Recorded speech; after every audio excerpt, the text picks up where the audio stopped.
ಕಳೆದ 35 ವರ್ಷಗಳಿಂದಲೂ ಕೂಡ ಒಳ ಮೀಸಲಾತಿ ಜಾರಿ ಆಗಬೇಕು ಅಂಥೇಳಿ ಭಾಳಷ್ಟು ಜನ ನಮ್ಮ ಮುಖಂಡರುಗಳು ಬದುಕನ್ನು ಕಳೆದುಕೊಳ್ಳಲಿಲ್ಲ, ಅನೇಕರು ಪ್ರಾಣವನ್ನು ಕಳೆದುಕೊಂಡರು. ಹುಬ್ಬಳ್ಳಿಯಲ್ಲಿ ಒಂದು ಸಮಾವೇಶ ನಡೀಬೇಕಾದ್ರೆ ಒಳ ಮೀಸಲಾತಿ ಜಾರಿ ಆಗುತ್ತೆ ಅನ್ನುವಂಥ ಆಸೆಯಲ್ಲಿ ಬಾಗೇವಾಡಿಯಿಂದ ಬರುವಂಥ ನಮ್ಮ ಸಮುದಾಯದ ಮುಖಂಡರುಗಳು 7 ಜನ ಸಾವನ್ನಪ್ಪಿದ್ರು ಒಮ್ಮೆಲೆ. ಅಂತಹ ನೂರಾರು ಜನರು ತಮ್ಮ ಬದುಕನ್ನು ಕಳೆದುಕೊಂಡು ತ್ಯಾಗವನ್ನು ಮಾಡಿದ್ದಾರೆ. ಈ ದೇಶಕ್ಕೆ ಸ್ವಾತಂತ್ರ್ಯ ಕೊಡಬೇಕಾದ್ರೆ 100 ವರ್ಷಗಳ ಅವಧಿಯಲ್ಲಿ ಕೋಟ್ಯಾಂತರ ಜನ ತಮ್ಮ ಪ್ರಾಣವನ್ನು ತ್ಯಾಗ ಮಾಡಿ ಬದುಕನ್ನು ಕಳೆದುಕೊಂಡರು.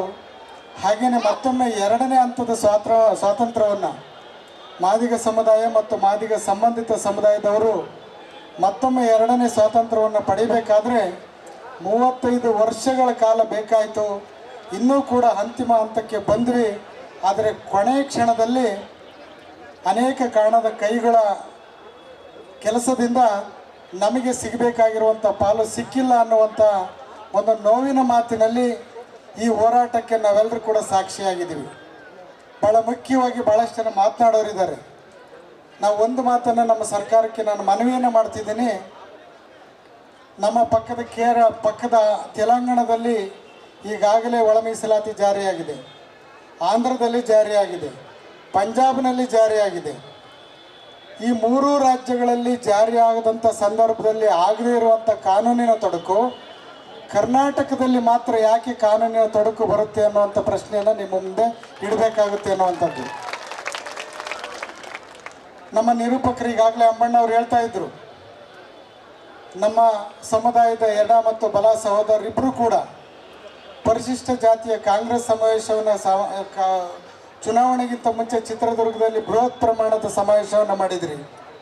ಆ ಸಮಾವೇಶದಲ್ಲಿ ನೀವು ಮಾತನ್ನು ಏನು ಕೊಟ್ರಿ ಅಂತ ಹೇಳಿದ್ರೆ, ನಾವು ಅಧಿಕಾರಕ್ಕೆ ಬಂದ ಮೊದಲನೇ ಕ್ಯಾಬಿನೆಟ್ನಲ್ಲೇ ಮಾದಿಗ ಸಂಬಂಧಿತ ಮತ್ತು 101 ಸಮುದಾಯದ ಎಲ್ಲರಿಗೂ ಕೂಡ ಸಾಮಾಜಿಕ ನ್ಯಾಯ ಸಿಗಬೇಕನ್ನುವಂಥ ನಿಟ್ಟಿನಲ್ಲಿ ನಾವು ಒಳ ಮೀಸಲಾತಿ ಜಾರಿಗೆ ಕ್ರಮವನ್ನು ಕೈಗೊಳ್ತೀವಿ ಅಂತೇಳಿ ಭರವಸೆಯನ್ನು ಕೊಟ್ರಿ, ಮಾತನ್ನು ಕೊಟ್ರಿ. ಆದರೆ ಆ ಮಾತನ್ನು ಈಡೇರಿಸೋದಕ್ಕೆ ಸರ್ಕಾರ ಬಂದು ಸುಮಾರು 3 ವರ್ಷಗಳು ಮುಕ್ತಾಯದ ಹಂತದಲ್ಲಿದ್ದರೂ ಕೂಡ ನಮ್ಮನ್ನು ಈ ಬಿಸಿಲಿನಲ್ಲಿ ಒಳಗ್ತಾ ಇದ್ದೀರಿ ಅಂತ ಹೇಳಿದ್ರೆ ನಮ್ಮ ಮೇಲೆ ನಿಮಗೆ ಯಾಕೆ ಕರುಣೆ ಬರ್ತಾ ಇಲ್ಲ ಅನ್ನುವಂಥ ಪ್ರಶ್ನೆಯನ್ನು ಇಡಬೇಕಾಗತ್ತೆ. ರಾಜ್ಯದ ಮುಖ್ಯಮಂತ್ರಿಗಳು ಹಿಂದುಳಿದ ವರ್ಗದ ನಾಯಕರು, ಶೋಷಿತ ಸಮುದಾಯದ ನಾಯಕರು, ಐತಿಹಾಸಿಕ ದಾಖಲೆಯನ್ನು ಮಾಡಿದಂಥವರು, ಹಣಕಾಸು ಮಂತ್ರಿಯಾಗಿ ದಾಖಲೆಯನ್ನು ಮಾಡಿದಂಥವರು, ಇಡೀ ದೇಶದಲ್ಲಿ ಹಿಂದುಳಿದ ವರ್ಗದ ನಾಯಕ ಅಂತ ಹೇಳಿದ್ರೆ ಸಿದ್ದರಾಮಯ್ಯನವರು. ನಿಮಗೆ ನಾವು ಈ ನಮ್ಮೆಲ್ಲ ಸಮುದಾಯದವರ ಸಂದರ್ಭದಲ್ಲಿ ನಿಮ್ಮೆಲ್ಲರ ಪರವಾಗಿ ಮತ್ತೊಮ್ಮೆ ಮನವಿಯನ್ನು ಮಾಡ್ತಿದ್ದೀವಿ. ಇವತ್ತು ನಾವು ಭಾಳ ನಿರೀಕ್ಷೆ ಇಟ್ಕೊಂಡಿದ್ವಿ. ನೀವು ಇವತ್ತು ಸಂಜೆ ಕ್ಯಾಬಿನೆಟನ್ನು ಕರಿತೀರಿ, ಇವತ್ತು ಕ್ಯಾಬಿನೆಟ್ ಕರೆದು ನಮ್ಮ ಬೇಡಿಕೆಯನ್ನು ಈಡೇರಿಸೋದಕ್ಕೆ ಕ್ರಮ ಕೈಗೊಳ್ತೀವಿ ಅಂತೇಳಿ ನಾವು ಭಾಳಷ್ಟು ಭರವಸೆಯನ್ನು ಇಟ್ಕೊಂಡಿದ್ವಿ. ಆದರೆ ನಮ್ಮ ಭರವಸೆಗೆ ತಣ್ಣೀರು ಹರಿಸಿದ್ರು ಬಿಸಿನೀರು ಹರಿಸಿದ್ರು ಗೊತ್ತಿಲ್ಲ. ಇದ್ದಕ್ಕಿದ್ದಂಗೆ ನಿಮ್ಮ ಕ್ಯಾಬಿನೆಟನ್ನು ಈ ಮೀಸಲಾತಿಗೋಸ್ಕರ 15 ದಿನ ಮುಂದಕ್ಕೆ ಹಾಕಿದ್ರಿ. ಯಾಕೆ ಅಂತೇಳಿ ನಮ್ಮ ಜನರ ಪ್ರಶ್ನೆ. ಯಾಕೆ ಇಷ್ಟು ದಿನ 2 ವಾರಗಳ ಕಾಲ ಮುಂದೆ ಹಾಕಿದ್ರಿ ಅಂತೇಳಿ. ನೀವು ತೀರ್ಮಾನ ಕೈಗೊಳ್ಳೋದಕ್ಕೆ 1 ದಿವಸ ಸಾಕು. ನಿಮಗೆ ಇಷ್ಟ ಇಲ್ಲ ಅಂತ ಹೇಳಿದ್ರೆ ನಮ್ಮ ಸಮುದಾಯಕ್ಕೆ ಒಂದು ಸ್ಪಷ್ಟನೆಯನ್ನು ಕೊಟ್ಬಿಡಿ. ನಿಮ್ಮ ಸಮುದಾಯದ ಒಂದು ಪರಿಸ್ಥಿತಿ, ನೀವು ನತದೃಷ್ಟಿಗಳು, ನೀವು ಹೀಗೆ ಇರಬೇಕನ್ನುವಂಥ ಪರಿಸ್ಥಿತಿ ಏನಾದರೂ ನಿಮ್ಮ ಮನಸ್ಸಿನಲ್ಲಿ ಏನಾದರೂ ಇತ್ತು ಅಂತ ಹೇಳಿದ್ರೆ ನಮ್ಮ ಹಣೆ ಬರ ನಾವು ಹೋರಾಟ ಮಾಡ್ತೀವೋ ಏನೋ ಮಾಡ್ತೀವೋ ಅಂತೇಳಿ ಹೀಗೆ ಎದ್ಬಿಡ್ತೀವಿ, ನಿಮ್ಮನ್ನು ಕೇಳೋಕ್ಕೆ ಹೋಗೋದಿಲ್ಲ. ಆದರೆ ಒಂದು ಕಡೆ ನೀವು ಈ ನಮ್ಮ ಬೇಡಿಕೆಯನ್ನು ಈಡೇರಿಸ್ತೀವಿ ಅಂತ ಹೇಳ್ತೀರಿ, ಮತ್ತೊಂದು ಕಡೆ ಮುಂದಾಗ್ತಾನೆ ಬರ್ತೀರಿ. ಆದರೂ ಕೂಡ ಈ ಸಂದರ್ಭದಲ್ಲಿ ನಾವು ಏನು ಈಗ ನೇಮಕಾತಿಗೆ ಆದೇಶವನ್ನು ಹೊಡಿಸಿದ್ರೆ 50,000 ಚಿಲ್ಲರ, ಈ ಸಂದರ್ಭದಲ್ಲಿ ನಮ್ಮ ಮುಖಂಡರುಗಳು ಯಾರು ಕೂಡ ಭಾಳಷ್ಟು ಜನ ವೇದಿಕೆ ಮೇಲೆ ಕುಳಿತುಕೊಂಡಿದ್ದಾರೆ. ನೀವು ಅದನ್ನು ನಿಲ್ಲಿಸಿ ಅಂತೇಳಿ ನಮ್ಮವ್ರು ಯಾರ ಬಾಯಲ್ಲೂ ಕೂಡ ಬರ್ತಾ ಇಲ್ಲ. ಯಾಕೆ ಅಂತ ಹೇಳಿದ್ರೆ ಕೇವಲ ನಮ್ಮ ಸಮುದಾಯಗಳ ಅಭ್ಯರ್ಥಿಗಳ ಭವಿಷ್ಯ ಅದರಲ್ಲಿ ಅಡಗಿಲ್ಲ, ಎಲ್ಲ ಸಮುದಾಯದವರ ಭವಿಷ್ಯ ಆ ಒಂದು ನೇಮಕಾತಿಯಲ್ಲಿ ಅಡಗಿರೋದ್ರಿಂದ ಅವ್ರು ಯಾರಿಗೂ ಕೂಡ ತೊಂದರೆ ಆಗಬಾರ್ದು ಅನ್ನೋ ಕಾರಣಕ್ಕೆ ನಮ್ಮೆಲ್ಲ ಮುಖಂಡರುಗಳು ಮೌನ ವಹಿಸಿಕೊಳ್ತಿದ್ದಾರೆ. ಹಾಗೆ ಇತರೆ ಸಮುದಾಯಗಳವರ ಒಂದು ಹಿತದೃಷ್ಟಿಯನ್ನು ಕಾಯುವಂಥ ನಮ್ಮ ಸಮುದಾಯದವರ ಮೇಲೆ ನೀವು ಹೆಚ್ಚು ವಕ್ರದೃಷ್ಟಿಯನ್ನು ಬಿಟ್ಟರೆ ಬಹುತೇಕ ಈಗ ಉದ್ಯಾನವನದಿಂದ ಅದು ವಿಧಾನಸೌಧಕ್ಕೆ ಶಿಫ್ಟ್ ಆಗುವಂಥ ಒಂದು ಆಲೋಚನೆಯನ್ನು ನಮ್ಮ ಮುಖಂಡರುಗಳು ಮಾಡ್ತಾರೆ. ಅಲ್ಲಿವರೆಗೂ ನೀವು ಖಂಡಿತವಾಗ್ಲೂ ನಮ್ಮ ಮುಖಂಡರುಗಳು ಯಾರೂ ಕೂಡ ಇವತ್ತಿನವರೆಗೂ ನಿಮಗೆ ಕೀಳಾಗಿ ಮಾತನಾಡಿಲ್ಲ, ಅಗೌರವದಿಂದ ಸರ್ಕಾರಕ್ಕೆ ಮಾತನಾಡಿಲ್ಲ, ಅಗೌರವದಿಂದ ಸಂವಿಧಾನದ ವಿರುದ್ಧವಾಗಿ ನಡೆದುಕೊಂಡಿಲ್ಲ. ನ್ಯಾಯಕ್ಕೆ ಪೂರಕವಾಗಿ ಸಾಮಾಜಿಕ ನ್ಯಾಯದ ಪರವಾಗಿ ಸಂವಿಧಾನದ ಹಕ್ಕುಗಳ ಇತಿಮಿತಿಯಲ್ಲಿ ಹೋರಾಟವನ್ನು 35 ವರ್ಷಗಳ ಕಾಲ ನಾವು ನಡೆದುಕೊಂಡು ಬಂದಿದ್ದೀವಿ. ಆದರೆ ಇಂಥ ಸಂದರ್ಭದಲ್ಲಿ ನಮ್ಮ ತಾಳ್ಮೆಯನ್ನು ನೀವು ಪರೀಕ್ಷೆ ಮಾಡಿದರೆ, ಬಹುತೇಕ ಮಾದಿಗರು ನೀವು ಅಂದ್ಕೊಂಡು ಬಿಟ್ಟಿದ್ದೀರಿ 101 ಸಮುದಾಯಗಳಲ್ಲಿ ಮಾದಿಗರೇ ಒಂದು, ಇನ್ನು 100 ಜಾತಿಗಳು ಒಂದು ಕಡೆ ಇದಾವೆ ಅಂತೇಳಿ. ಹಾಗಿಲ್ಲ. ಮಾದಿಗರ ಜೊತೆ 16 ಸಮುದಾಯಗಳು ಅಧಿಕೃತವಾಗಿದ್ದರೆ ನಮ್ಮನ್ನು ಹೊರಗಡೆ ಸಮುದಾಯದವರು ಬೆಂಬಲ ಮಾಡುವಂಥವರು ನಮಗೆ ದೂರವಾಣಿಯಲ್ಲಿ ಎಲ್ಲರೂ ಕೂಡ ಆಶೀರ್ವಾದ ಮಾಡ್ತಾ ಇದ್ದಾರೆ. ಅವರೆಲ್ಲರಿಗೂ ಒಂದು ಭಾವನೆ ಬಂದಿದೆ, ಏನಪ್ಪ ಮಾದಿಗರಿಗೆ ತುಂಬ ಅನ್ಯಾಯ ಆಗ್ತಿದೆ, ಸರ್ಕಾರಕ್ಕೆ ಗೊತ್ತಾಗ್ತಿಲ್ವಾ ಅಂತೇಳಿ ಹೇಳ್ತಿದ್ದಾರೆ.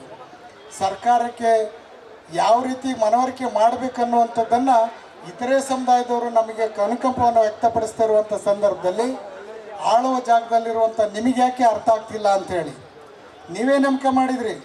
ಸದಾಶಿವ ಆಯೋಗಕ್ಕೆ ನೀವೇ ದುಡ್ಡು ಕೊಟ್ರಿ, ವರದಿಯನ್ನು ತರಿಸಿದ್ರಿ, ಅದನ್ನು ತಿರಸ್ಕಾರ ಮಾಡಿದ್ರಿ.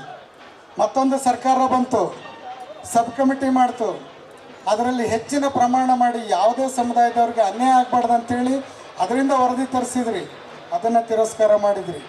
ಆ ಎರಡೂ ಸಮಿತಿಗಳು ಹೋಗಲಿ, ನಾವು ಹೊಸದಾಗಿ ಅಧಿಕೃತವಾಗಿ ಆಯೋಗವನ್ನು ಮಾಡ್ತೀವಿ, ಆ ವರದಿ ಬಂದ ನಂತರ ಅದನ್ನು ಜಾರಿಗೊಳಿಸ್ತೀವಿ ಅಂತೇಳಿ ಅಧಿಕೃತವಾಗಿ ಈ ಸರ್ಕಾರದವರು ಮುಖ್ಯಮಂತ್ರಿ ಸಿದ್ದರಾಮಯ್ಯನವರ ನೇತೃತ್ವದಲ್ಲಿ ಹೇಳಿದ್ರಿ. ಅದಕ್ಕೆ ನಾವು ಒಪ್ಕೊಂಡಿವಿ. ನಾಗಮೋಹನ್ ದಾಸ್ ಅವರನ್ನು ನೇಮಕ ಮಾಡಿದ್ರಿ, 130 ಕೋಟಿ ಖರ್ಚು ಮಾಡಿದ್ರಿ, ವರದಿಯನ್ನು ತರಿಸಿದ್ರಿ, ಅದೇ ವರದಿಯನ್ನು ನೀವು ತಿರಸ್ಕಾರ ಮಾಡಿದ್ರಿ. ನೀವು ಎಲ್ಲ ವರದಿಯನ್ನು ತಿರಸ್ಕಾರ ಮಾಡುವಂಥ ಸಂದರ್ಭ ನಿಮಗೆ ಯೋಚನೆ ಇದ್ದಿದ್ರೆ 3 ಆಯೋಗವನ್ನು ಯಾಕೆ ನೇಮಕ ಮಾಡಿದ್ರಿ? 130 ಕೋಟಿಯನ್ನು ಯಾಕೆ ವ್ಯಯ ಮಾಡಿದ್ರಿ? ಆ ವರದಿಯನ್ನು ಯಾಕೆ ತಿರಸ್ಕಾರ ಮಾಡಿದ್ರಿ? ನಿಮಗೆ ಬೇಕಾಗಿರುವಂಥ ನಿಟ್ಟಿನಲ್ಲೇ ನೀವು ಬರ್ತ್ಕೊಂಡು ಬೇಕಾಗಿತ್ತಲ್ಲ. ನಿಮಗೆ ಹೆಂಗೆ ಬೇಕೋ ಹಂಗೆ ಬರ್ತ್ಕೊಂಡು ಇದೇ ಆದೇಶ ಅಂತೇಳಿ ಹೇಳಿದರೆ ನಾವು ಅದಕ್ಕೆ ಮಾತಾಡ್ತಿದ್ವು, ಅದು ಮುಂದಿನ ಕ್ರಮ ನಾವು ತೀರ್ಮಾನ ಮಾಡ್ತಿದ್ವಿ. ಈ ದೇಶದಲ್ಲಿ ಕಾನೂನಿದೆ, ಸಂವಿಧಾನ ಇದೆ, ಪ್ರಜಾಪ್ರಭುತ್ವ ವ್ಯವಸ್ಥೆ ಇದೆ. ನಮ್ಮ ಹಕ್ಕುಗಳನ್ನು ಪಡೆಯುವಂಥ ಸಂದರ್ಭಕ್ಕೆ, ನಮಗೆ ಪಡೆಯುವಂಥ ಹೋರಾಟಕ್ಕೆ ನಮ್ಮ ಕೆಚ್ಚಿದೆ, ನಮಗೆ ಶಕ್ತಿನೂ ಇದೆ.